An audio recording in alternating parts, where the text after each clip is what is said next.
او په دې کې اولنی سوال دا د یو ورور دی چې تعلق ساتي د زکات د مسلې سره او هغه دا چې دی وایي زه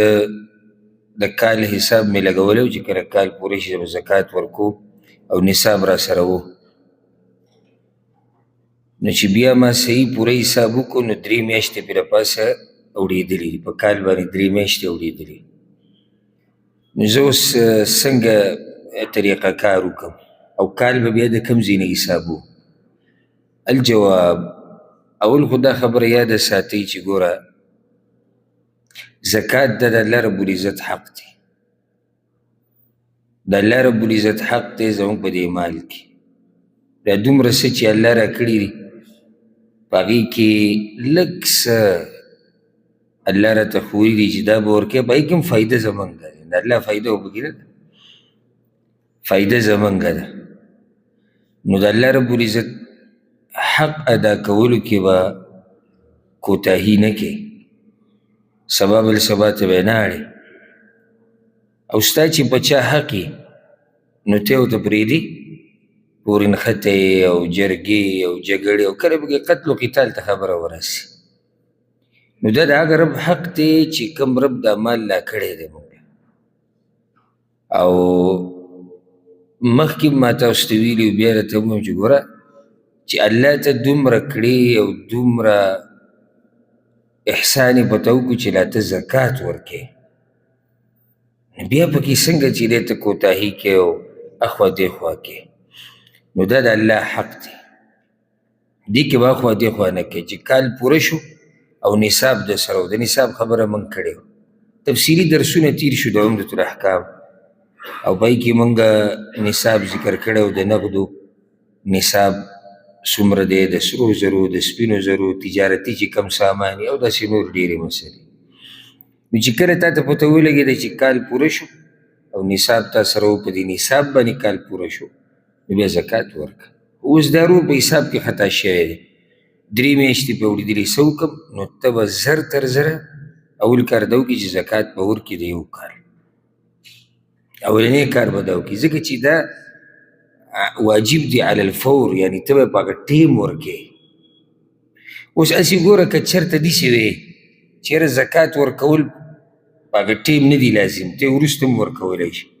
نو هغه څوک چې زکات نه ورکوي او یو سړی دی د هغه هم زکات یو کاله پورې نه دی ورکړی لیټ کوي ده کې ورته کې څه فرق دی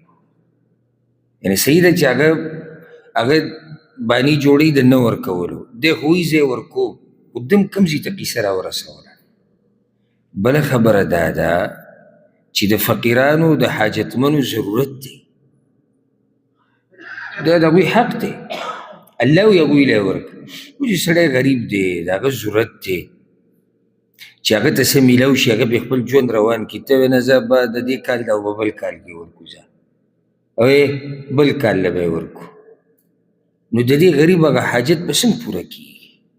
چې کال پوره شو بس ته که لږ زکات پکې کېږي او که ډېر زکات پکې کېږي ته مال له ور ورکړه او که بل څه دی هغه ورکړه خو لیټ کوې به یې نه یو خو دا ما ته وسوي د الله حق دی او د مرګ ژوند هېڅ پته نه لګي سبا له ته مړ شوې ته دا یقیني ما ته ویلی شي چې ستا بچي به دا ورکړي هېڅوک یقیني ما ته دا نه شي ویلی او کېدای شي بچو ته د دې حساب هم معلوم دی چې هغه د څو کالو زکات په تا باندې پاتې دی او تا سره څومره مال و چې د هغې موږ زکات ورکړو کېدای شي هغوی ته بالضبط دا حساب هم نه معلوم نو دا حق د الله دی دا حق د الله دی په موږ باندې نو چې حق د الله دی په موږ باندې نو د دې په ورکولو کې به تادي کې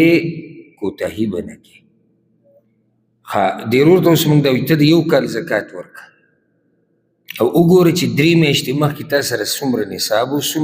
څومره مال 3 میاشتې مخکې ځکه د 3 میاشتې د کال سره دا به نه حسابېږي او ستا نصاب او ستا د کال حساب هم هغه زور دی لکه زه به داسې ووایم چې یو سړی دی د هغه کال پوره کېږي په اولنۍ میاشت کې 3 پې واوړېدې نو چې 3 پې واوړېدې